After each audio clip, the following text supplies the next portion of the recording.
You're tuning into the Wild, Weird, and Sometimes Normal podcast. If you have a story or a guest recommendation that you think others need to hear, email me at wildweirdandsometimesnormal@gmail.com. Let's get this started. Alex and Brett, kick it!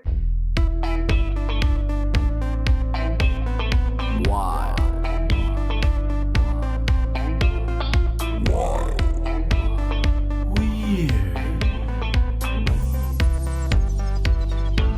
And sometimes wild. Weird. Wild. Weird. Wild. Weird. Wild.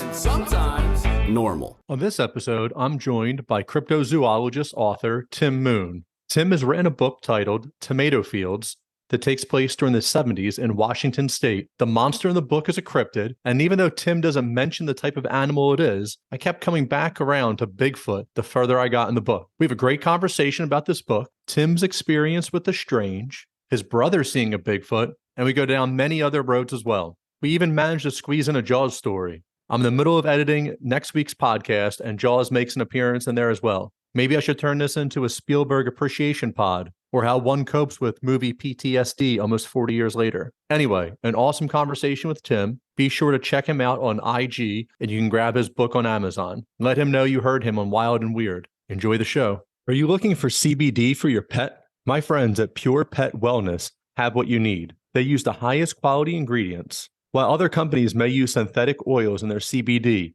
Pure Pet Wellness uses organic ingredients. Organically grown hemp, organic coconut oil, organic shea butter, organic beeswax, and that's just to name a few. A family-owned and operated company that also offers fast shipping. Go to purepetwellness.com for all your pet's CBD needs and use the discount code WILD and WEIRD at checkout. That's WILD, A-N-D, WEIRD. Treat your animal right. Go to purepetwellness.com. Are you looking to buy a home in New Jersey, escape the city and move to the suburbs? Finally purchase a vacation home on the lake or down the shore? Maybe you're one of the lucky ones who are retiring and moving out of state. If so, let me help you. Keller Williams and the Real Estate Professional Group have what you need to make your goals come true. Reach out and have a conversation with someone who will put you first. Contact Brian McCoach at 856-321-1212 or email brianmccoach@kw.com. Welcome to another episode of Wild, Weird, and Sometimes Normal. I'm your host, Brian. And today my guest is Tim Moon. He is the author of The Tomato Fields, and it is a cryptozoo novelist book. I almost said crypto novel, and I was like, well, it's not really about Bitcoin. But if you have any insight into how to get my Doge or SHIB over $1 so I can retire a multimillionaire, I am here for that conversation too. But Tim, thank you so much for coming on. Yeah, no problem. Thank you. It's a pleasure to be here. So The Tomato Fields, I heard you on Tony Merkel's podcast, and I was very interested and found you on Instagram, and you were so gracious to reply back and agree to come on. So again, thank you so much. No problem. Can Happy you give to do it. Perfect. Okay. Let's go off on The Tomato Fields a little bit. Can you give some background and insight? Yeah, it's a novel. That's why I call myself jokingly a cryptozoo novelist. So it's a play on the word cryptozoology. I wrote it over a period of 10 years, and my goal with it was to try to use fiction to maybe bring people and draw people to this subject who may not otherwise be interested. And I knew that fiction, if you do it right, you tell the stories right, and you develop interesting characters and scary things, you can draw people in emotionally, because facts tell, but emotions and stories sell. So what I wanted to do was try to emotionally sell this mystery to people who may not otherwise have come across it or cared much or listened much to facts. And so that was my goal, to just try to draw more people toward the subject and to do it in a way that's fun and scary and entertaining. I think that's a great idea. So you said you started on this 10 years ago? Yeah, I started 10 years ago after my brother told me. I'd been studying this subject for a long time. As a kid, I watched the movie Legend of Boggy Creek, which is a famous cult film on Bigfoot in Arkansas. It was a real low budget film, but made a ton of money, and it's just been famous ever since. But when I watched it, I just said, "Wow, that's just so cool!" And I was scared. But I felt inside that there's something to this, that I shouldn't dismiss this. And so I was always curious when I heard stories, and always talked to people to see if they'd ever heard anything. But then, about 20 years ago, I really started studying it and really started reading as many stories as I could get, and looked at it as a kind of an oral. I was a historian and a teacher, so I looked at a lot of the stories kind of like oral history from people, and I recognized that there was just similarities that were just hard to explain, and they were coming from different cultures and different language groups and different countries and different continents and different ethnic groups. But they were all saying and reporting very similar things. And, I know as a normal human being, you can't get very few people to agree on anything, but across culture and language and continent, and they agree and they say they're seeing the same things. I said, that's just not possible without there being something to this. And so I know there's this much smoke, there has to be fire. And I think people have to keep their head in the sand to think there's nothing to this. What it is, I don't know either, because it's such a mysterious thing. And all the evidence that we have, there's still so many things we don't know. So it fascinates me, but at the same time, I think people should give it more credit and be more open and honest to the fact that there's got to be something to this, even though we honestly maybe don't know exactly what it is. So that's kind of what I want. I love mystery. I think it adds a flavor to life. And I love, for some reason, the Bigfoot mystery just never goes away. For me, it's always fun. It's always interesting. Another story, I can always listen to another story. So I wanted to use it in a book, and I think I'm making a series out of it. Now I'm doing a sequel now. I'm beginning the thought process of working through a sequel. That's awesome. Congratulations. I hope that really takes off. Is this the first book that you've ever written? It's the first novel that I've written, the first fiction. I wrote a small nonfiction book on logic before, and that was more or less just to learn how to publish a book. So I took something I'd written a long time ago, and then I published it, and that was the logic nonfiction book. And that was so I could publish this fiction book. But what really kicked this off 10 years ago is I was with my brother, and he and I were working, helping my uncle clean out his house to sell his house. He was elderly. And we were, I think a show came on TV. It could have been Finding Bigfoot or something. But I asked him if he'd ever seen anything. He lived in Washington all his life, and anything weird. And he proceeded to tell me the story of on his property of a Bigfoot that he saw come out of the woods and see him, and they saw each other, and it screamed at him, and he smelled it. It was terrible, and he got really scared and ran into his house and grabbed his shotgun.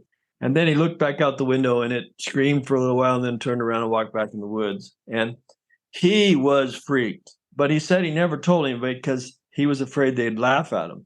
So when he told me, I questioned him quite a bit because I already knew a lot about the subject. And it was like this category 5 Bigfoot story. It had everything in it, and except getting killed. And so I questioned him a little bit on it to make sure he was being straight with me, because that's a big deal. And he got mad at me a little because he thought I was questioning his honesty. But I think he was being very honest, and he was very scared. He still gets really scared when he talks about it. Doesn't really want to see one again. He said once is enough. Oh, I'm sure. I think it's also good. You can talk to a stranger and they can tell you a story. But if you don't know them, you don't know their personality. You don't know if they're an embellisher or, if they're just straight lying to you. And I don't know how your relationship is with your brother, but with my family, like, you can only tell a story so long before you start cracking up, or they're calling you out in your BS. Like, yeah, right. You got me, Or you start changing the facts and making it a different story. Yeah. Right. And if he's never been somebody who's like, hey, let me tell you about the chupacabra I saw. Let me tell you about the UFO and all these things. And it's like, you're asking him, and out of nowhere it comes, and it's coherent. It's a flowing story. I think that's, you talk to a stranger and still come away impressed with what they had to say. But I think for Well, you talking yeah, to your brother. right. Yeah, that's right. There's a intimacy there that you just don't have with everybody. That's right. Has And he ever seen it again since? he Thankfully, said right? I mean, he said he smelled it again, the smell once, and he heard some cracking up in the bushes up above his house.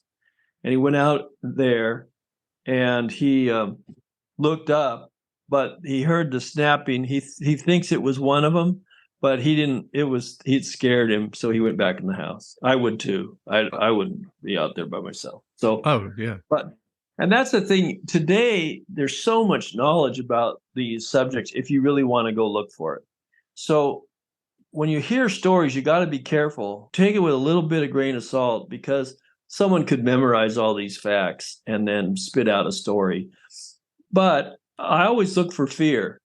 And if I look for people who seem legitimately fearful when they're telling you that their voice is cracking or they start to cry, things like that, that tells, though, it's pretty hard for normal people who aren't trained actors to pull that off. So I kind of look for that when I hear a story. Where are they legitimately frightened? right. Does it come back and haunt them? Because that, normal life doesn't do that to you. Something has to be pretty dramatic to do that to you.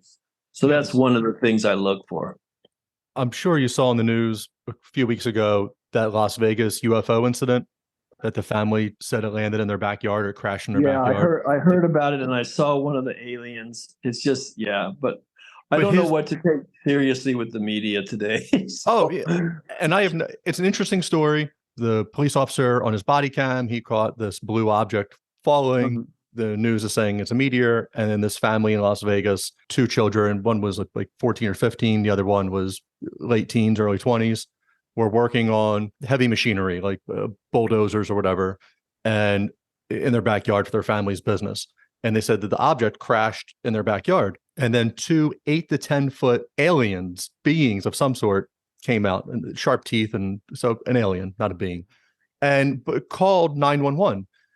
And it was the 16-year-old who called. His name was Angel.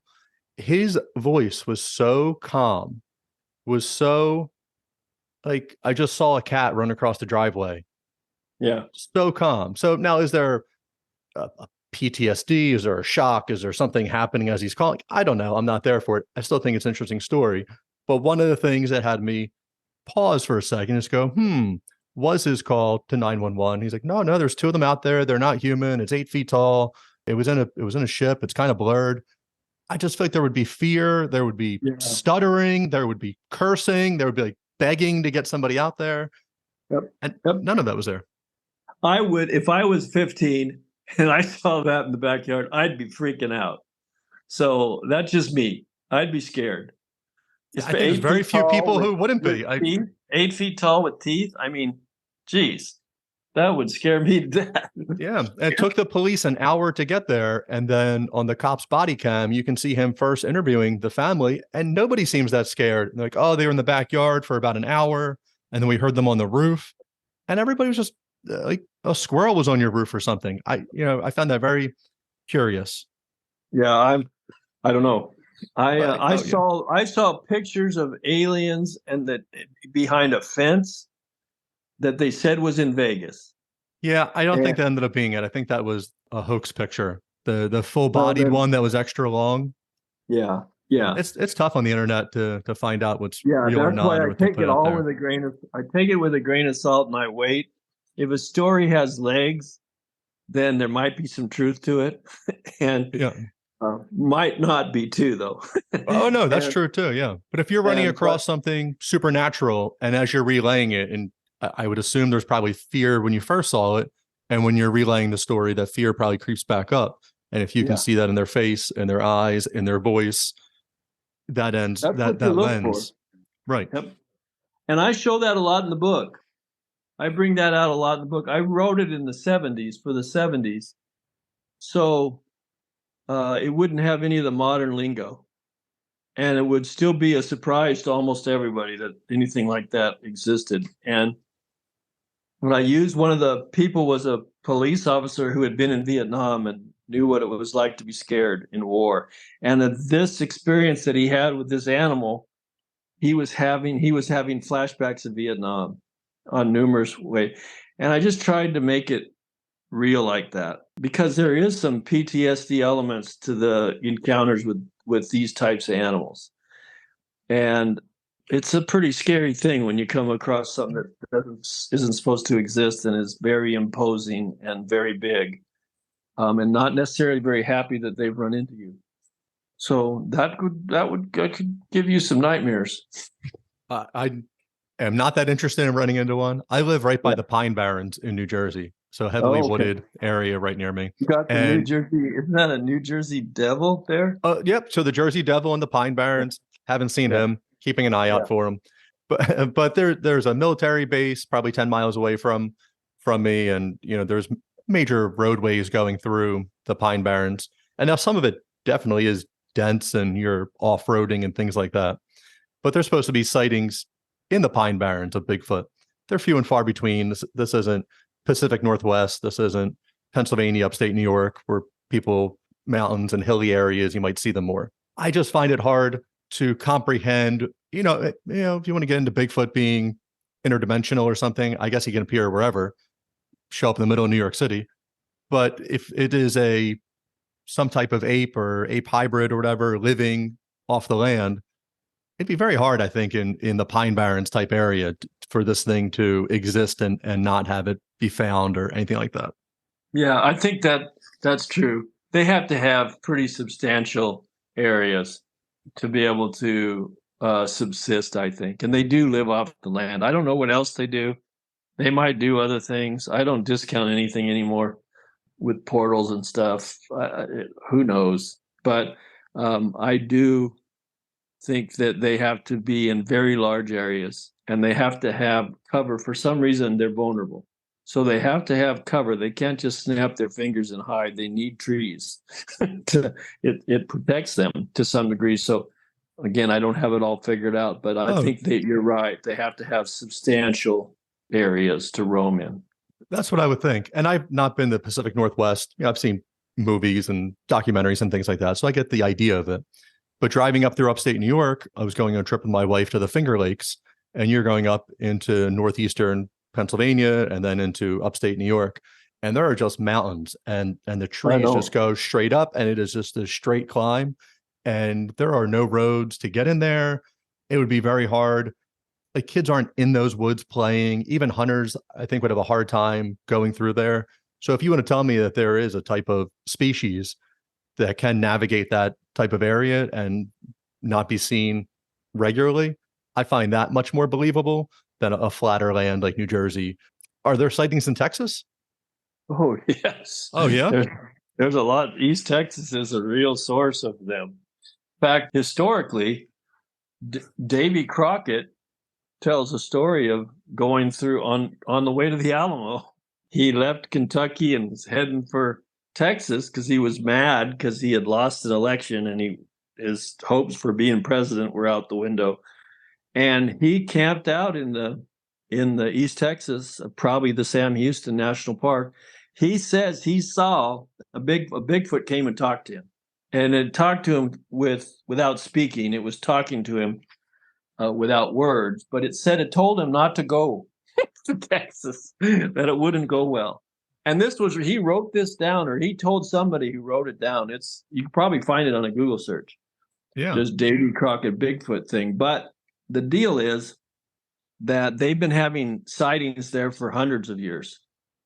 And there's a lot of disappearances. People disappear in the big thicket, they call it. Now, not all of that's not Bigfoot. Some people think it's UFOs. Some people think it's drug dealers. But a lot of people in this area, in the triangle area of Big Thicket and Houston, are just disappear, and you never see them again. Oh, wow! Without a trace. So there's a lot of mystery. There's mysterious lights that occur in the Big Thicket. There's some UFO activity. There's even some dogman activity. So there's quite a bit of weird stuff, and there's a lot of crime going on there with drug dealers and illegal immigration. And so it's right today. It's a lot of different things that could be a threat to you there. Right. But I think there's been some documented Bigfoot activity. So I'm going to use that area as probably the setting for my next book. No, that'd be good. So what I really enjoy is that history books are used. Even when it's all like the French Revolution, somebody will find a diary and believe that word for word, put it in the history books. They're like, oh, they documented, they put in the newspaper that this happened, and this is 100% fact. And then here's Davy Crockett, where you could probably look at his autobiography and 80% of it would end up in the history books. And they'll look at this and be like, well, actually, that was an allegory. And what he was really trying to do was explain how he lost the election and really tie it to this and not take what he's saying word for word. Yeah, I didn't hear about that story till like 2 years ago.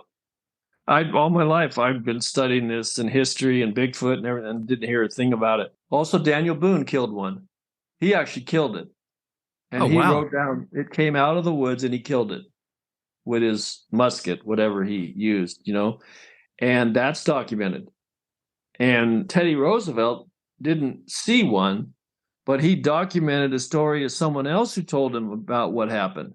And that you can find on the internet. He's the first private citizen, well, famous, maybe the first famous. I don't know how you categorize it because he did it before he was president, but he documented that story. He was a prolific writer. He wrote over 40 books before he became president, or roughly after a little bit too. But he documented one of the first Bigfoot stories by Europeans and Caucasians in America. When you're in the woods, and so we're talking about I'll go back to the Pine Barrens real quick. And for my discounting that there's Bigfoot there. Now I've never seen it, but if someone else did, that's fine too. But when it gets dark in the woods, it's very easy to get turned around, for a small animal to make a big noise, for all the bugs to really come alive at night and disorient you a little bit. And when the settlers first came, the Europeans first came, you can look at history books or look at whatever, and it'll talk about that a squirrel was able to go from New Jersey to San Francisco and never touch the ground. That it was all just trees all throughout, and it could just go across. Within that, you can't see more than 5-10 feet into the woods. So for the Europeans to have a documented sighting, I think it's very possible that as we're talking about, the Bigfoot would need a larger amount of land to move around to keep the cover they want to blend back in to the woods. Sure. Yeah, absolutely. Imagine Europeans coming from Europe, Western Europe, maybe a little bit of Eastern Europe, and all of a sudden seeing just the massive amount of trees and massive amount of wilderness here. It must have been a shock to them to see just mile after mile, and they didn't even know how far it went, because it went, east, just like you said, the squirrel could stay in the trees all the way to San Francisco. It must have been a real mystery. I saw a couple videos lately that may or may not be true, may be faked, but you only saw the creature for a second. And in that second, it looks pretty clearly like it's a Bigfoot type animal. Okay. Fake or real, I don't know. But the fact that 1 second, it's visible for 1 second and then it's gone, just because of the nature of the woods and the forest that it's in and its speed and the way it moves. And think about how often people miss them. They're just out there camping and looking at the trees and throwing rocks in the water, and the thing runs right past them or right down, down from them, and they miss it. I bet you that happens all the time. 10 or 12 or 30 times the times that they actually see something. 100%. Just think at your own home. You see something out of the corner of your eye and you're like, oh, wait, was that something? Was that my cat? Was that my child? Was that whatever? Right. And now in the woods, you're just missing half of it. Like, oh, I have no idea what that. Yeah, you miss most of what you're not looking for. So I think that's why we don't see them. We don't find them more. We don't notice them more. We're not going to catch them. They're just not, unless you are really a skillful hunter, and you've got some buddies that are hunting with you. But they're just too good at what they do. Do you think they're being protected as much as they can by government officials, by rangers or anything like that, of trying to keep certain areas? No, I think This is what I honestly think, and I'm not saying this because I know it's true. It's just based on what I've read and looked at and thought about. This is just kind of what I've come to. First of all, if you'll notice, there's a lot of signs going up on trees in Oregon and Idaho saying that there's Bigfoot around here. And they're going up there by the rangers. The rangers are putting those up because when I see them online, I ask the people who are posting them, where'd you get this? Because I want to make sure they're not just computer generated hoaxes. And they tell me that I've had two people now tell me that give me the exact location and people they talk to that the rangers are putting these up. And they're saying, just be careful, leave them alone. They probably won't bother. I mean, that if that's really happening, then the rangers are doing something to intervene between the cover up that the government is doing and the regular people who are innocently out in the woods and don't know anything about it. So, but I think it's been covered up a long time. My belief is that it's covered up because it's part of a much bigger mystery that's related to who we are in this universe. Because this universe is really big and it's not Earth-centric, and it's billions of stars and trillions of planets over 92 billion light years of space in 14 billion years old. It's just unbelievably large. And to think that we're the only planet that has life. And I think that there's been life visiting this planet. There may very well be life on this planet that we don't know about. And it's very possible that these creatures have some connection to planets off of ours. And so I think that the government has covered it up for the most part because they can't do anything about it. They even if they know, I think the best they can do, they can't really protect people. But if they find a situation where one has gone rogue, for lack of a better term, I think they can send the special forces out to take care of it.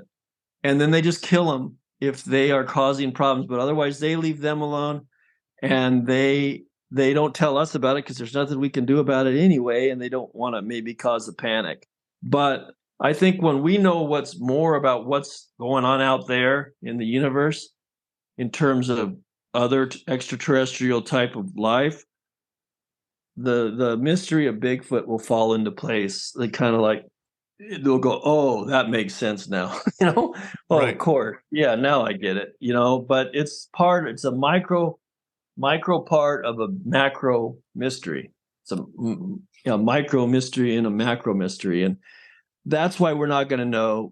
The more they talk about opening up the real issues with these aliens and what's going on out, who's visiting our planet, which they're doing very slowly. I mean, if I announce a month ago that we've captured alien spacecraft, that should not cease to be the head story in all the news until we get to the exact bottom of that. And it's just the media is just criminal almost in how they handle the things that we're dealing with today in our country.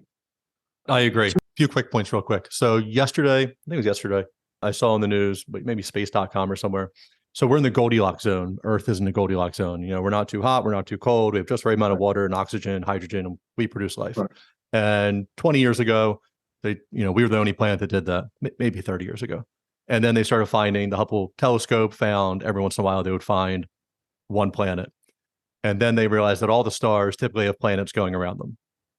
Now I just saw yesterday that they think there's 100 times more Earth-like planets in the solar system than they originally estimated. And that estimate has gone up a lot in recent years. And now they think it's 100 times more. Yeah, I'm certain of that. Oh, yes. But for them to, that's why science, it's nice, but then also it's sometimes just painful. We're like, we're the only ones. Like, well, you don't know that. And then it's there's only one planet. I don't think that's science driven. That's the problem. When they say trust the science, when someone tells me that just tells me they don't know what science is. Okay, you don't trust science. You do science. And doing science means you don't trust a lot of stuff until you prove it to you. But science can't teach us. Science can't teach us that there's not planets that take life out there. That is more of a worldview. We're going to believe that there's nothing else out here, that we're it, that we're the center of it, and everything revolves around us. And we're not going to mess with those beliefs. And then we're going to say that's science. No scientist can look at the size of this universe and say, oh, there couldn't be no other life out there. I don't think an honest scientist could say that. No, that is a good point, because science is like trust but verify. So like, okay, I hear what you're saying, and I'm going to go test and see if we can do it. And I have an idea, and I'm going to go do this out of the box idea, and that's how we get all different scientific inventions. Yeah, yeah, and that's true. That is more government or religious of, we're the only ones here, and the Earth goes around the sun. It was like, no, actually, the sun goes around the Earth, whatever it might be. Right. Yeah. It just And, so anyway, right. So the UFO story in December 2017, I believe it was New York Times, came out, and it was all about the Tic Tac video and coming out. And I really thought, I was like, this is it. Like, we're living through disclosure. This is going to be every single day. We're going to talk about this until we finally get aliens on the White House lawn and we get to go shake their hands or whatever. And that fell off so fast. And then you have David Grush. I'm not 100% sure how to say his last name, but he just came out high up in the Pentagon, says, hey, there's a secret program going on above me, off the books. They're recovering UFOs. They're recovering full intact UFOs. They're recovering partial UFOs. They're recovering the pilots of these UFOs. We have all this stuff. We're giving the technology to private companies for them to reverse engineer, and nobody has a handle on any of this. And again, maybe it's our own fault. Maybe it's this Twitter universe we live in, where we're only as good as our last tweet, where our attention span's 10 seconds. What used to be months of a headline news story is now over in a day. Yeah, it's really, I thought this would be a lot more. And the other day they just had the interviewer, Ross Coulthart, I believe his name is, and he came out and said a UFO was so big. This is a story that he truly believes. He's been told numerous times. He knows the location of where this is. He's not ready to reveal it yet. It's away from the country. It's outside the United States. So that could be Canada or Mexico or other parts of the world. But anyway, the UFO is so big, they could not move it. And instead, they built a building around it to hide it. Yeah, I heard that too. I saw it on Instagram. Yeah, I don't understand how this is not, Congress. Let's get some hearings. Let's get some people in here. Like, black budgets. I understand we need black budgets for military, for research and development, and build the next greatest nuclear bomb because we need to blow up more stuff than we already can. Fine, I get that. But they're sitting here and saying that there's millions of dollars being misappropriated, being spent that they're not aware of, special teams going in and recovering UFOs. I just understand how it's not front page news all the time. Our media is broken. It doesn't work anymore. It's directed and almost entirely politically. And everything's political. It's exhausting. I don't believe any of it anymore. I only believe I'll believe what I read more than what I see on broadcast news. And a lot of even the written stuff, the newspapers are so political that you can't trust anything they're saying anymore. That's just sad. You cannot trust the news anymore. It's just a bad situation. So they are the guilty party. I think all of our nation's problems are somewhere. They are located in what has happened to the news, what has happened to the media. It used to be the news held politicians accountable, and they had to answer. Politicians had to answer to the people. Both parties. They're all the same. Not just one. Just one. Both parties. Right. Now they only handle one, and only the ones that don't want to spend a bunch of money and rack up more on their national debt. Those are the enemies. It's just ridiculous. Big government, big business, big media, they're all in cahoots. And I'm not a conspiracy theorist. I've come to this slowly because I just didn't believe any of that. But it's hard not to believe it now. Right. We were talking about the scientist. And part of the problem is if you found Bigfoot, if you found true evidence of Bigfoot and you worked at Harvard, they might not renew your grant, and you're going to be out on the streets without a job. So do I bring this to the world? And we see what happens to whistleblowers. We see what happens. Julian Assange comes out. That video now that he released 10 years ago, whatever it was, now nobody would blink an eye about it. Like, oh great, we're just droning people. Yeah, that guy's locked up for life. He's never getting out ever. What's the point? Why come out like, okay, great. I have this cush job in a university and a great cafeteria, and I get to do 90% of the stuff I want, and 10% of the stuff I have to push to the wayside. But for Yeah, what? and then I don't go to jail, right? Right. Yeah. Or lose my grants. I know it's big money. Big money's controlling everything. Yeah. So then it comes down to and independent people, and then the mainstream media or people who aren't aware, like, well, who reported it? Well, I never heard of them. What university are they attached to? Well, they're not real then. Like, no, you're missing this. This is the circle of viciousness that we live in. Yep. Yeah. Yeah, It's tough. you're right. You're right. It's tough, but I think that there's some hope. There might be some reason for hope. I think people are tired of it, and it's not just a couple here and there. I just hear more and more people say they're just done with it, and they're done with the lies, and they're seeing through it. And so I think it's getting through. I'm still shocked to see how blind some people are, but I can't make someone open their eyes. You can lead a horse to water, right? That's it. But I do think a lot of people are being led to water, and they're seeing it, and they just don't buy it anymore. They don't buy the company line anymore. And I'm just hoping enough have done that soon enough that we can save our country, because we really are in dire shape right now. From any side you're looking at, I could probably triple my viewers if I leaned one way or the other more. I try to keep this very straight and narrow. Right. And my straight and narrow statement for everybody is it is not going great for anybody except for the people getting paid at the very top of all this. The big money. Big money, people. It's just tragedy. Yeah. And the little guy's just getting taken out. Anyway, I don't want to be fear and monger and everything. I understand, So at the end of this month, though, they're supposed to have David Grush. I'm butchering his name. Sorry, David. Yeah, I don't know how to say it either. So yeah, everybody knows what I'm talking about. He's supposed to have, I think he's going to be in Congress for a hearing, and I think it's supposed to be an open door hearing. I'm hoping that this kind of breaks the dam. And I think once UFOs are out, we're going to start getting answers to these other mysteries. I think this is what's going to pull everything out. And I think that there's something that's possible. The one story I've heard that explains why they would cover things up is that some of the aliens aren't that great and they want to harvest people, and they've been doing that. And some of the government has been allowing them to do it for trading secrets. That is something that I can't, that could be possible based on what I know about how government works, and how people work, how corrupt people can be. I could see aliens being corrupt too.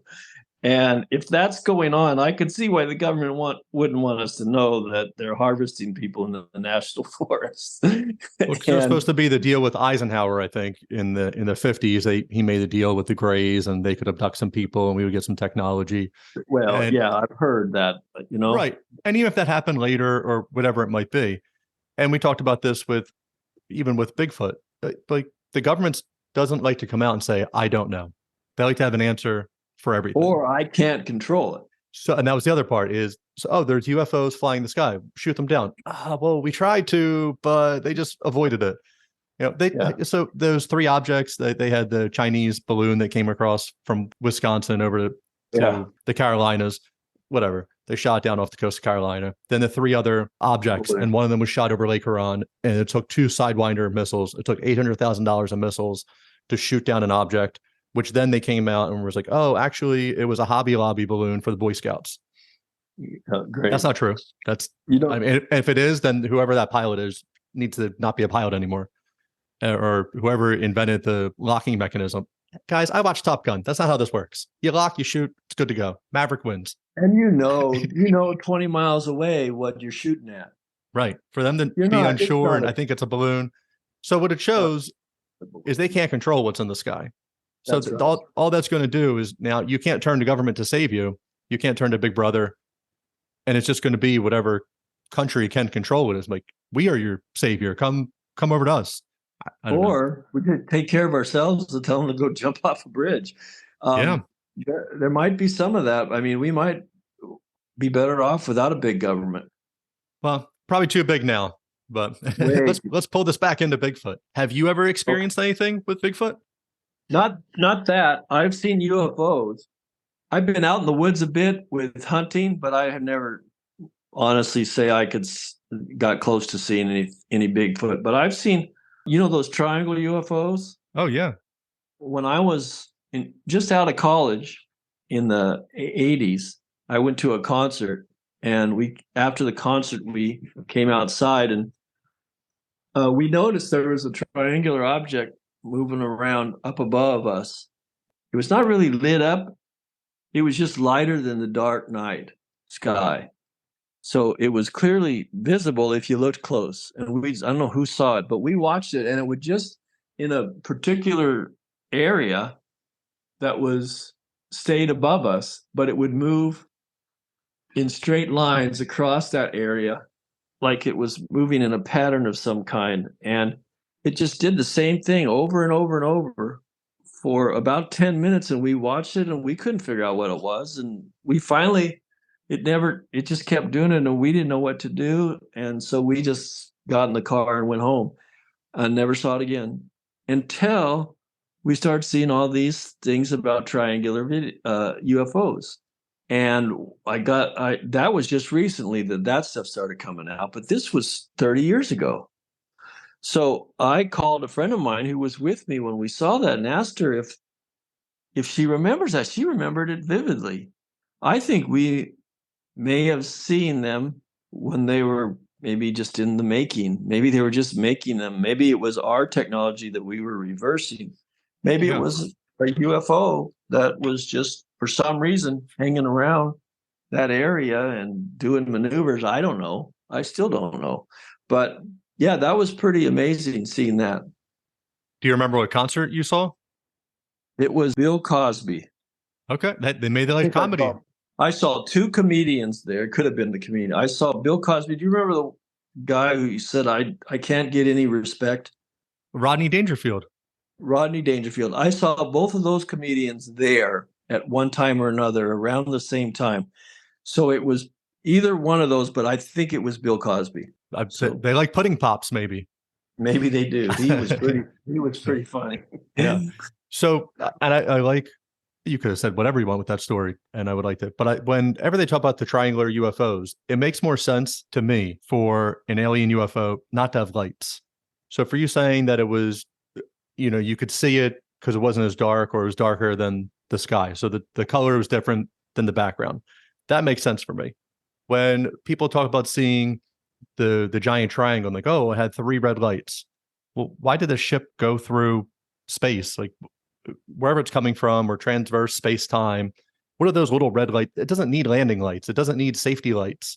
And whenever I don't know. Whenever I hear that, it always confuses me. That seems more like our technology, maybe being reversed. And if we want to hide it, though, why do we want to have lights on it? Maybe not to get hit by another plane. Like, that would be. Maybe that's it. I don't know. Yeah. But I since heard that when you cloak something to the degree that we know how to do it, if we know how to do it, it doesn't completely make you disappear. It just, like a shadow, you become shadowy. Maybe that's like it, the Predator lighter. That they used in the Schwarzenegger maybe movie with the Predator. Yeah, maybe something like that. That you can still see it if you look close enough, but you got to be looking really close to see it. And maybe that's what we were seeing. Maybe that's why we could see it a little bit, but it didn't look lit up. So I wonder about that too. Yeah, I think that's a great sighting.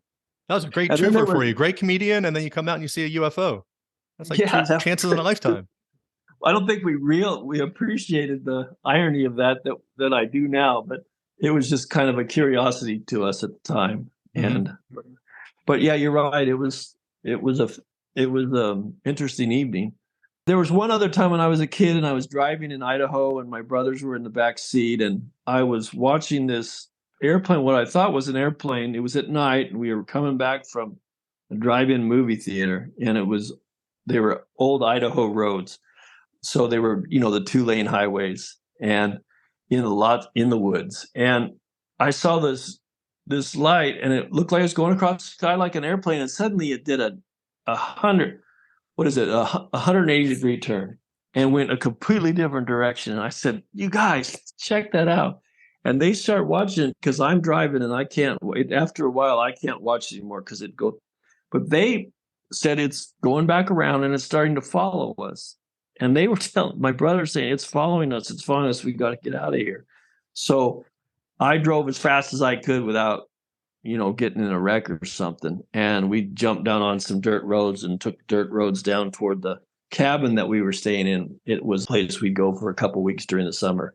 And we were able to get away from it for lack of better terms. I'm sure it wasn't trying to get us, or it would have, but it did scare my brothers. And it scared me to the degree that they were scared. And I was driving and I had to get out of there. But that was unusual. That was an unusual experience. And that same summer, my mom had mentioned having seen a UFO, and my uncle too, up on one of the mountains above the lake that we stayed at, go down and up or start up and go down into the trees. And again, life happens kind of fast when you're a kid and you don't always remember everything as clearly as maybe an adult would have when they heard those stories. Yeah. But they were all combined together, but that did happen, and it was kind of unusual and a little scary for a while. But that's about what I've seen in terms of UFOs. Okay. When you were at the concert, was your brother with you? No, it was just friends from college, and one of their mom, the girl's mom, was there too. And then I think her sister and me and her and maybe one other person. So. And when you were driving, you said brothers, plural? Yeah, I have 3 brothers, and they were with me. So one of them who saw the UFO then saw Bigfoot? One of them was the same. Yeah. Yep. Mm-hmm. Because sometimes you'll hear stories, and it seems like, hey, once you catch one, they kind of keep coming again and again. You'll start seeing different things. Yeah. He's a little bit of a magnet for paranormal stuff. Yeah, because he's also seen ghosts. He's seen another example of a UFO that flew over his head, and he was with some buddies at work after work, and they were putting things away and having a beer, and something flew out of the water, the Hood Canal there, and flew over their heads really fast. But they knew it came out of the water because water was dripping on them from the sky, and seashells and stuff were falling all over, and it blocked the sun going past their house briefly and they all looked at each other and said, "What was that?" Or no one could figure it out. And then they just blew it off and finished working. But he said he never forgot that. But it was just over in an instant. So who knows? But nothing we know that we have could have done that. Oh, yeah, no. We have very hard time submerging and then coming out at quick speeds. Fast. It was fast. It was up in the air, up in the sky before they knew what was going on. So anyway, that would surprise me. So he's had some ghost experiences. So I think some people are just magnets for it. And that's how I describe it. And I'm not as much of a magnet. I think you're right that some of that is true. I think the world's in for some interesting times. I kind of want to see it happen. I'd like to see some of these mysteries get solved, but at the same time, it could be bad news. or some bad news and some good news. And are you familiar with Dr. Stephen Greer? He does CE5, the Close Encounter 5s. They go out in the desert in Arizona and they meditate for the aliens to appear. And then apparently there's a good hit rate. But it's one of those things of you're calling, you're intentionally asking for something to come. You don't really know what you're asking for. And like what are acceptable or, what we agree upon as society, like you can't go outside and beat somebody up for the most part, you'll get arrested. But no one's really going to stop these aliens if they come and decide they want to demonic possession or something or whatever they might want to do or abduct you. Yeah, who knows? But it's interesting that you bring that up because I've thought about, I like meditation. I practice it a lot because it's it does a lot of good things for me. I can go into more of that if you're interested, but I've thought about doing that with regard to Bigfoot because they do speak telepathically, legend says they do. And if that's the case, I'm wondering if you would go to the same spot on a regular basis and do some meditation and when you're meditating, you can, with your thoughts, think thoughts toward them and talk to them with just your thoughts and the belief that they might be listening and talk back. I don't know. Please don't say I'm saying this for sure, but it's just come just made me wonder if you could not telepathically communicate yourself with them. Yeah. If they speak to you telepathically, it seems that you could be able to start a conversation. And that is what Stephen Greer does for UFOs. He takes people out in the desert. Yeah. I'll shoot you over a link to him. I'd love that. I'd love that. And I think that we probably earlier in history, when we didn't have all the fancy tools we have now, I bet you we did use telepathy more, and we used our sixth sense more because we needed to. We were vulnerable, and we got away from it when we got fire and wheels and then tools, iPhones and then, to stare at nonstop, and we don't need refresh cat videos. We don't need it anymore. But I think we still have the ability to use it. So, but it's just dormant. Right. I definitely think that there are ways you could strengthen that muscle. That's just a weak muscle. But prior to people having things to do, you hunt, you gather, you cook, you tell the story, and then you kind of stare up at the sky, you look at the stars and just naturally start thinking. Or maybe you have a practice of meditation within whatever group you're in. But I do think the sightings or calling out to somebody and receiving an answer probably was a lot more common. I wonder, I don't discount that. I think also before firearms, gunpowder, I think people and cryptids had more encounters. They were more likely to see each other, probably more common than it is today, because I think the gunpowder has become an equalizer, and they know that we're a threat now, and they keep their distance.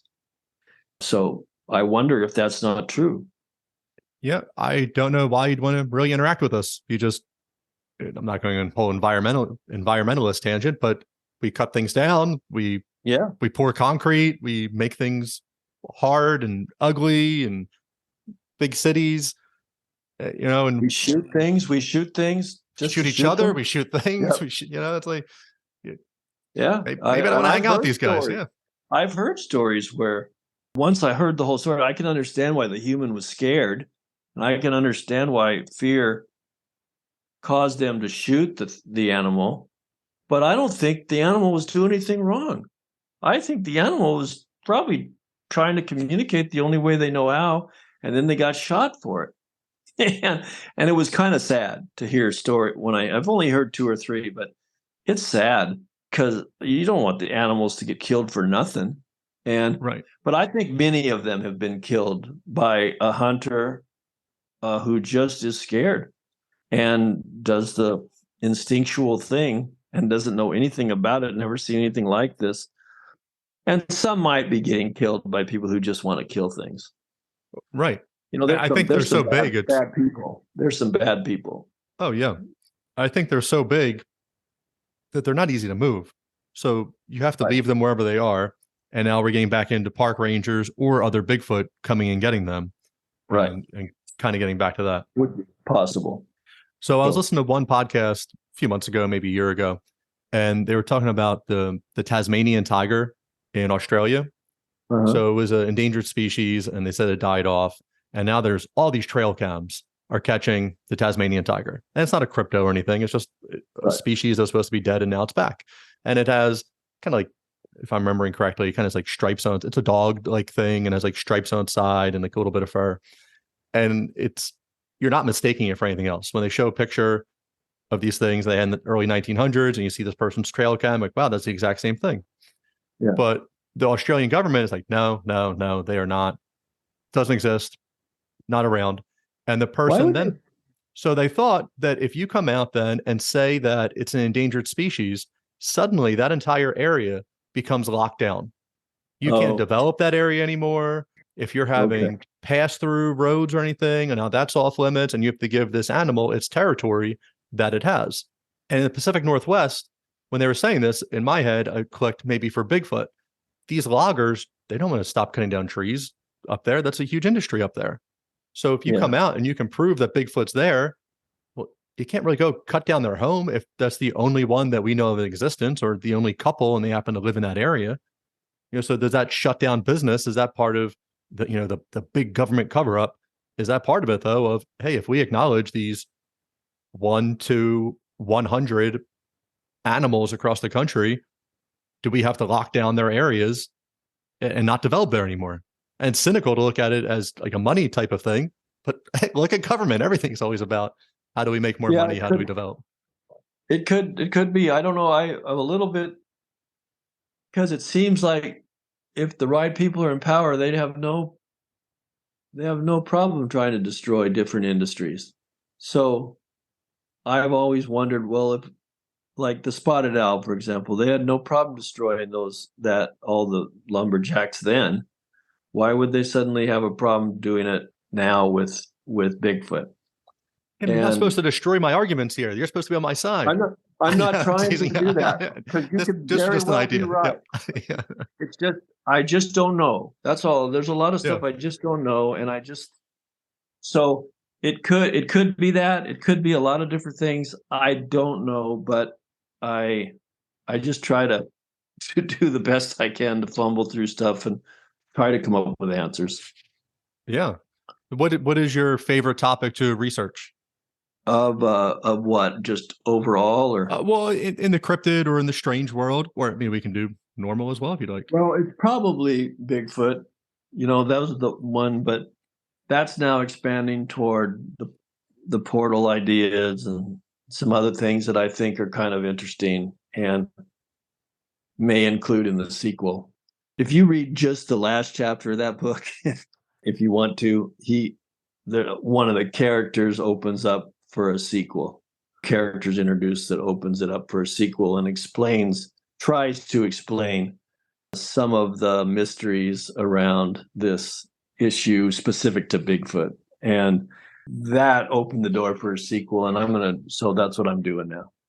But it'll be in Texas instead of Washington State, and it'll probably involve one or two of the same characters from Washington State. Now, did you pick the 70s because you said you didn't want like the modern lingo, or I guess the technology in there, and that was the main reason? I'd like to keep them both out, and I'm going to stay with that. I think that's good. Have you seen the Netflix show Stranger Things? No, I haven't.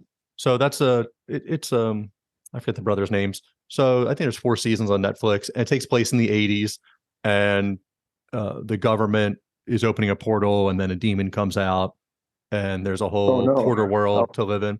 And it's a pretty good show, but it takes place in the 80s. So all the kids, adults like myself, who grew up in the 80s, you're going back and they're showing, the Ghostbusters lunch pack, and they're playing the 80s music that that I might not have heard for the last 30, 35 years.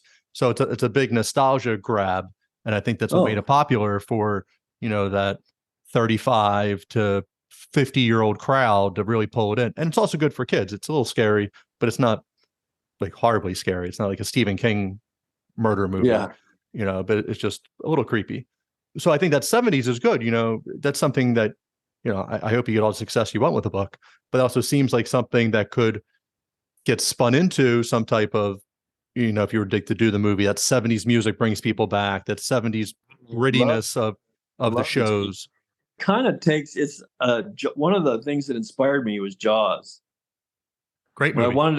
I love Jaws. It's one of my favorite movies, but I've never read the book, so it's funny that a book is inspired by just the movie. But what I wanted to do was create a tension throughout the whole book, just like there was always a tension with Jaws. From the very beginning to the end, there was tension.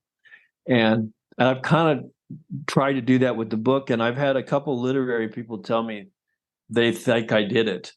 That's great. They think I accomplished. That's pretty cool. That's a big compliment to me. So, but I love that movie. So I'd love to see Jaws on land, kind of like this could be that. Yeah. Jaws, even still, on Sunday, I went out on a fishing trip with my son and some of his buddies and their dads. And we went in the Atlantic Ocean, off the tip of Cape May, right there. And we weren't far. I mean, I'm not this great swimmer or anything. Even if the boat was the sink, I'm pretty sure I could have swam to shore. It wasn't that far off. Like, you could see the people on the beach. You could see there were people. You can make out, defined what they were doing. Anyway, Jaws has done such a number on me that even just the thought of getting in the ocean, I'm like, oh man, I'm gonna get eaten by a shark. Oh man, I'm in a pool. Everyone's like to jump out and just double check the shark's not in there. We have a lake in our. it's a freshwater lake. There's no connection to the ocean. Every once in a while, it's just that dread of the water. Like, oh, they did Steven Spielberg. Congratulations. It was genius. What Genius. he did was Still has genius. me. Yeah. Can't And handle I it. watched that a couple of years ago. I watched it. There's a lake here in Austin where they show the movie in the water, and everybody sits in the water and watches the movie. And then there's divers that swim under you and grab your legs and Oh, stuff. no. It's pretty wild. And That's awesome. we went to that, and I remember watching the movie going, this movie is so good. And you can see that it's not technologically up to speed to today's movies, but still, it's so well done. It's just such a great movie. It's just one of those classic movies that will always impact audiences. It really is. It's truly a great movie. And, I don't like when they remake all these movies and they ruin it. But there are just like 6 scenes with Jaws himself that's like, if we could just do that, just slightly keep everything else perfect. If we just maybe fix Jaws, look a little more sharky. And there's a scene where they're under the water, and it's these, and then I think they end up using nurse sharks to film. And you could just see that they're not the 30-foot shark. And then when he's sinking the boat and eating Quint, but still even a great scene, like, well, that probably isn't what a real shark would do. But hey, I'm on board. Love Jaws. I think it's great. There's a blooper in there, at least one, but one that we always saw. One of the guy, when he's in the rowboat and the shark tips the boat over, and then they see his leg coming to the bottom, just leg floating to the bottom.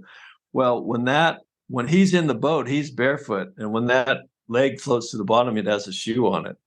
Oh, he had time to throw his shoes on as he was getting flipped. Just as the boat flipped, right. Yeah. And so that was fun. We always thought that was fun when we saw that part. And then the best part for us was when the head fell out of the boat. Oh, yeah. They were diving. During the movie, when it was at theater, because we went and saw it about 8 times. We just loved that movie. And we got to where we'd go up on the balcony because we knew when that head was going to fall out, and then all the popcorn would fly. So we got to watch all the popcorn fly. It was funny. And we just loved that movie. It just captivated us. There was something about movies then. All the movies now, if it's not about a superhero, they're not making it, or there's going to be 0 budget for it. I know. And it's very painful. But all of that late 70s, the Close Encounters, Jaws, going into Indiana Jones. I just watched all the Indiana Joneses with my son. He's great movie. 9 years old, loved all of it. But all the Indiana Jones is going into Goonies and Star Wars. Like, it's just such a great time for movies. Yep. Real classic. Yeah. And now I can't even tell you the last good movie that came out probably in the last 10 years. Like they're all superhero movies. They're and I have trouble following some of them. The one I liked was Doctor Strange. I didn't see that one. Yeah. Oh, the first one. I didn't like the second one. I don't like any of them since, but the very first one, I didn't even know it was Marvel. Someone had to tell me it was Marvel.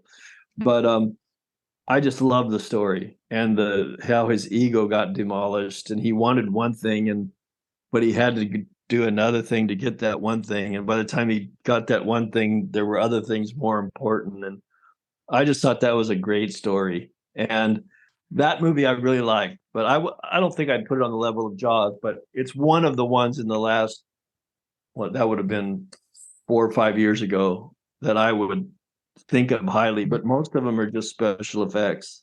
Yeah. If I can watch that independently, then I'll check that out. But there was a time I was watching the Spider-Mans, and then I missed the part, and I was telling somebody, like, oh no, if you saw Captain America 3, they answered I was like, why? What? I didn't know I had to watch Captain America to watch Spider-Man.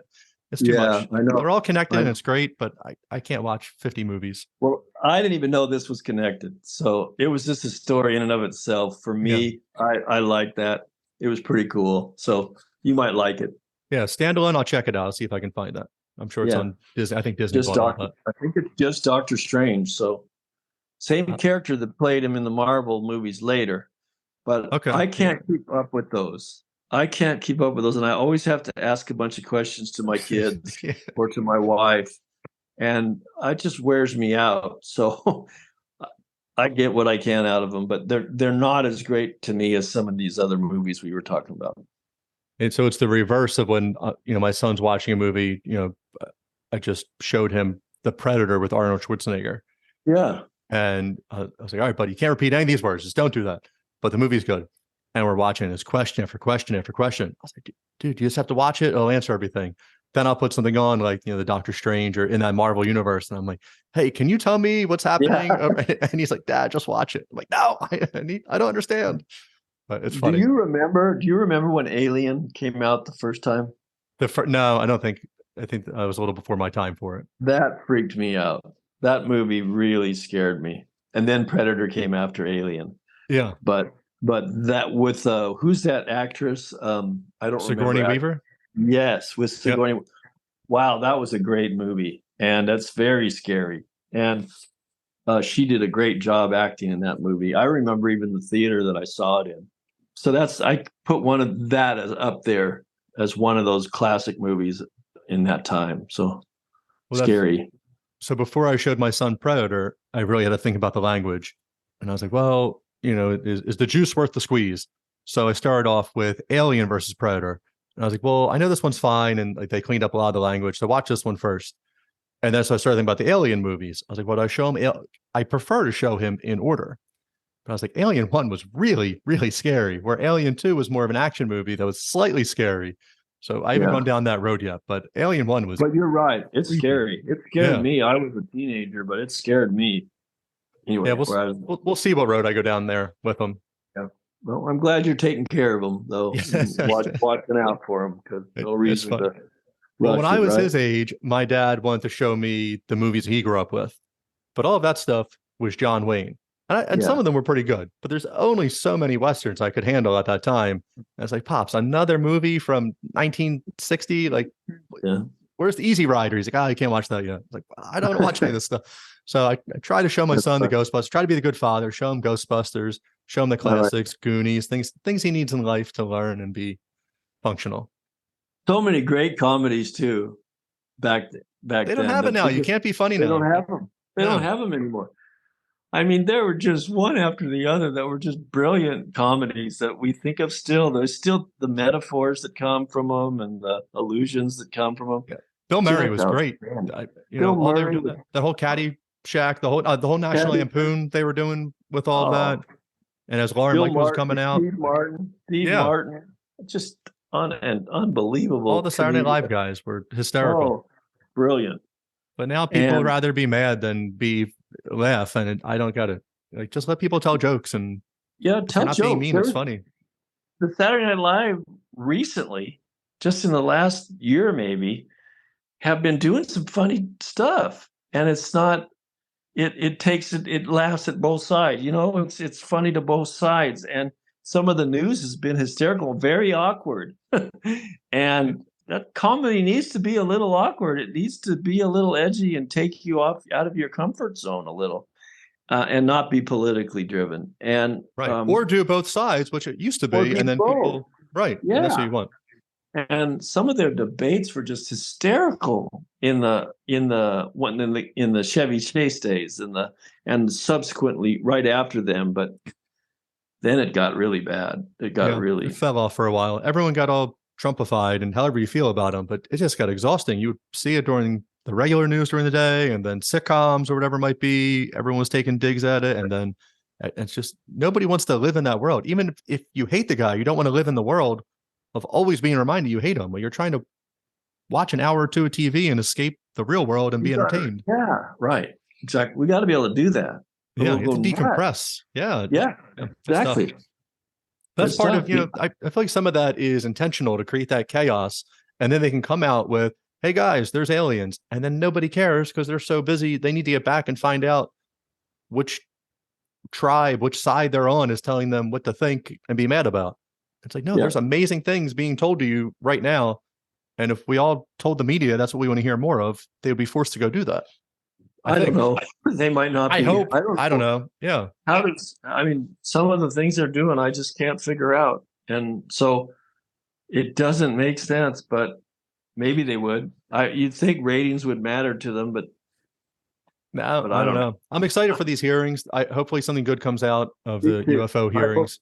I hope so too. I hope they're public, the open door. I really would be interested in watching it and seeing what's said. Yeah, as public as they can be. Because we need to get things out in the open and be honest about stuff.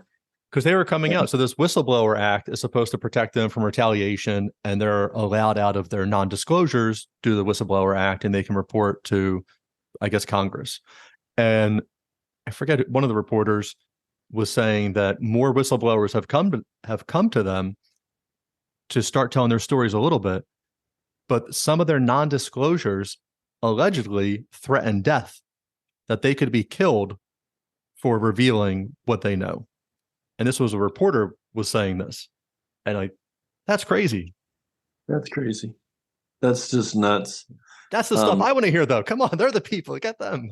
Yeah, they're the ones you want to hear, right? Yeah. Yeah. So I don't know. I hope we get more and more honest coverage of it. I really do. No, I hope so. We'll see. But Tim, I appreciate your time. I don't want to take up all your night. I really appreciate it. So book 2 is just starting now. You're in the is this a research process? What's your writing process? Well, for my process is I got to research a little and write and read books. I'm just got a book on Native American legends and myths in the area, and I'm looking at finding another book and just reading some history, some nonfiction type stuff, and then thinking through characters and what characters are going to be like. And then once I feel like something just clicks, I sit down and start writing, and I'll just keep writing until I finish it. And some of it just comes as I write, but I have to do a little bit to get ready for that. I don't outline. I'm what they call a plotter. So there's usually planners and plotters. Those are the two. I'm the plotter, but I got to do a little bit of intellectual research and thinking and reading and studying before I'm able to just let loose and write. So, and my guess is I would like to have it written, maybe not final edited written, but written by Christmas. Okay. And for me, I work full time, so I can't just write all the time. So, but once I get started, I can do 2 or 3 pages a day, and that's what I'm going to shoot for. No, if I can do that, that would be great. And then you just multiply that by, somewhere around 200 pages is probably what it'll be. Right. That's what the last one was. That seems to be what people like. So I wrote a children's book series that I independently published on Amazon, and it's about a 4th grade spy. So, I'd go on Twitter or whatever it might be. And so I would see an article about special ops technology, and that stuff has always interested me. And I would put it off to the side. I would save the link, and I have this whole Word document of different links so I can go back and read. And then one day it kind of clicked to me. I was like, oh, let me see if I can start writing. I was always a decent writer.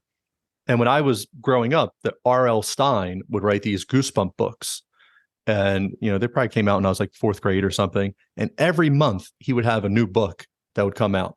Like, this is how much he was cranking out. But in that 4th grade time period, me and all my buddies, like, we needed that book. So when the new book would come out that month, you would go get it. So it was like Volume 1, Volume 2, Night of the Living Dummy, Say Cheese and Die, all these funny, ridiculous titles. And it was just little kids horror, like very minor horror. But so I liked that. And so I went to write my book, my middle grade book, and I found out how many pages R.L. Stine's book was, how many, like the word count in there. You can find that on Amazon. Like, okay, so they're about 24,000 words. All right, well, 24,000 divided by 30 days. And because he came one out every month, I was like, oh, if I could ever kind of do this. So my first one took a lot longer. My first one took a lot longer than a month, surprisingly. But I came down with the thought, I was like, if every day, if I can just write 500 words. And sometimes those words were, the spy was very, very, very, very, very, very, but I got my 500th word and that was fine. And other times I was flying through and just firing away. Yeah. And I tried to write it in order, but every once in a while you do have that idea that I'm like, oh man, I know this page is coming 50 pages from now, but it's fully in my head. And on that occasion, I'd have to put it on another page, but I like to write in order as I was going. So I'm very much the plotter as you are. There wasn't this great plan and all of that, but it gets tough sometimes. You're sitting there, that writer's block's real. Yeah. Can I say one quick thing? Of course. Before we go? Yeah. When I was finishing up my book, I had an editor that I had known for a while that was helping me, and she suddenly told me that she thought my characters were using firearms in an unsafe manner, and she couldn't help me anymore. And Packed up and left on that? just quit unless I was willing to rewrite the book. I'm not going to rewrite the book for it. So I had to finish a few chapters of editing and some touch-up stuff that she didn't quite get done. And I'm not the best editor. That's not my strongest suit. I did the best I could, and I had a deadline I had to get it done by. And so I published it. I've since gone back and cleaned it up a little bit, but right now I have a pro editor who's cleaning it up, and we're going to do all those updates in this month. And then it'll be cleaner. It's lived on its storytelling and its character development. That's got great reviews. Perfect. But there is some faux pas when it comes to editing, but I care about that, and I'm getting it fixed. I just got thrown into a difficult circumstance, suddenly, and I had to get it up because I kept thinking, if I keep putting this off, I'm going to put it off forever. And I'm glad I did get it up there because I got to see what people thought of it. And there's been a whole ton more good than there'd been a couple guys that were upset about typos here, but most people loved it, and the good news is if they bought it on Kindle, once you make these updates, their Kindle's fixed and they'll get over it. Yeah, they'll get it. And I'm making effort to do it. So I just want, if people get it and they're, frustrated by that, please, I understand, but I'm fixing it. And you'll like the story, read the story, enjoy the story, and I'll get the other stuff fixed for you. Okay. Right. Sometimes and if people are look really at it upset because they bought the book and they feel like they want the fixed book, well, just text me and let me know, and I'll work something out for you. So Tim says I'll help you out. I say, guys, appreciate the effort and the time that somebody's putting into this. For instance, this podcast is not the cleanest thing possible. We do our best here. This is a one-man show, and I hope you guys enjoy it. It's a one-man show. Give some creative, there's some little creative leniency you have to give people. Yeah, so that's all I ask, but I'm doing the best I can. So I know you are. The Kindle updates are great, though. They're awesome. I found one error on mine that I fixed it. It was like, zoop, done right away. I was like, oh, perfect. Never even happened. But that's it. Tim, I appreciate it. I hope thank you. Appreciate you. Yeah. Well, all right. Right before I let you plug all your stuff, hold on. I hope that when book 2 is ready to come on, this is an open door for you to come on whenever you want. The Moon Brothers, man. I'm looking for a Moon Brothers podcast. You want to bring your brother on too? And I've done that with other If you want to do it, I'll get him in. He'll do it. Yeah, awesome. I'm in. Okay, so let me talk to him. He works full time too. He's a contractor, so we got to work. And he's in the Pacific Northwest, and I'm in Texas, so we have a big time schedule, so we have to work through. But I'm happy to do it. We can do that offline. Yeah, perfect. And work through that. Yeah, but he does, and he really loves the book. He's a bigger fan of the book than me, almost. So that's awesome. But yeah, we'd love to. I know he'd love to come on. Awesome. Thank you. That'd be great. And I'm going to show you that Stephen Greer stuff so you can check him out. But where can people find you, and where can people find the book? Okay. The book is just Tomato Fields, and it's on Amazon. If you type in Tomato Fields and my name, Tim Moon, it'll come right up for you. Okay. And it's on Kindle. It's on Kindle University. So if you're part of their system, you can read it for free. And you can get a paperback. And I'm working on audio, getting an audio version in some manner also. So, which is also very expensive. So I just can't do everything all of a sudden, but I'm working on it. Also, you can reach me on my Instagram is the easiest. It's just tomato_fields, and I'll come right up. Or you can email me at crypticmysteries23@gmail.com. Perfect. I'm going to put all these links in the show notes. And I'll send all that to you. If you need more, I'll send it all to you. Yeah, great. But okay. I'll upload that. That'll be good to go. You were saying, I had something. I had a funny joke somewhere. It was gone. I should have just went with it. I should have just jumped in and had my joke. Yeah, that's all right. I understand. Guys, tune in next episode. The jokes will be flowing faster. That's good. Okay. Yeah, Tim, I sincerely appreciate it. Thank you so much. You have a great night. Yeah, you too. Thank you. Yeah, I'll talk to you soon. All right, everyone. That was our show. Don't forget to leave a review on iTunes, Spotify, or wherever you stream your podcast. Like and follow the podcast on Facebook and Instagram to stay up to date on all things wild and weird. Check out the links in the show notes for more information on our guest. The biggest support you can offer is to tell everyone about the podcast. Until next time.